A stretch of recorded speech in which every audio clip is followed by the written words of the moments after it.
some challenge or the other. Mm. If it isn't someone they've lost in their families, or if it isn't someone that's having financial, problems, or whether it's COVID and the fear of living the way we are with the masks in our faces at the moment.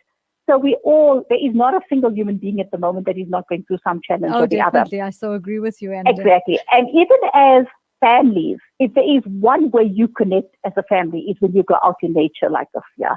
So my message to everybody is look at those safe spaces that you can actually find the time and you can go out and do these things. And there are spaces, hiking areas that are national, like our city parks board owned, that even if you are not in a very stable financial status at the moment, there are spaces that you can actually go and hike with your children or hike with your families. So it doesn't have to cost you a lot of money to be able to do these things, So my message to everybody is go out there, find that safe space, take those walks every morning, take a walk down the road in the green, walk together in groups if you have to because of security and safety. Don't let the fear of what's happening around us with the crime and all of that stop you from actually having the mental fitness that you need to create for yourself. Because this is one of the things. If you stay in your homes and you lock yourself up, this is where people are going into depression and loneliness. And those things bring up other sicknesses and diseases afterwards.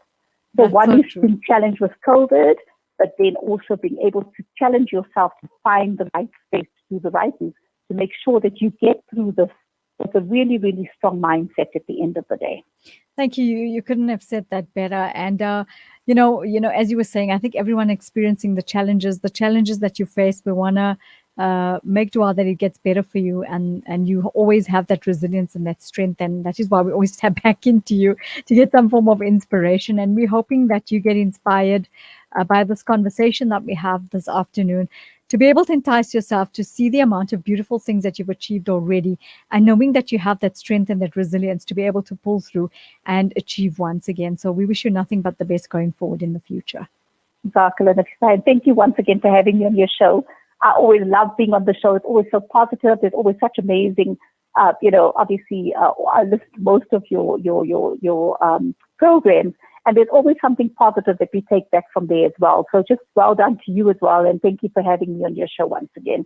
And thank you all so the best much to all your listeners. I think that's what it's about. I mean, the idea is just, as long as we know we've moved one person into a good space for the day, we know we've achieved what we want to do on the show. So we want to thank you. Absolutely. We're hoping that you've given people, loads of good food for thought.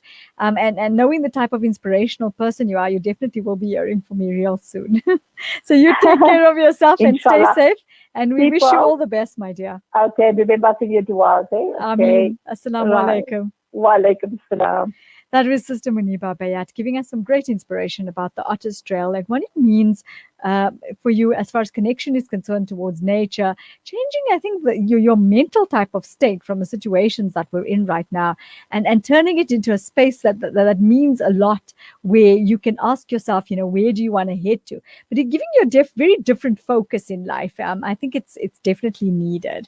So have a look at that and get in touch with the people at the Otter's Trail and see if you can go and do one or the other, or even just start small little walks every single day, just to tap into nature, to change your mindset. We're going to go for a quick break, and we're going to be joined by Rahima Kaka after this. It's a wonder how kids get anything done these days. With all the distractions, when do they even get time to study? As a mother, all I can really do is make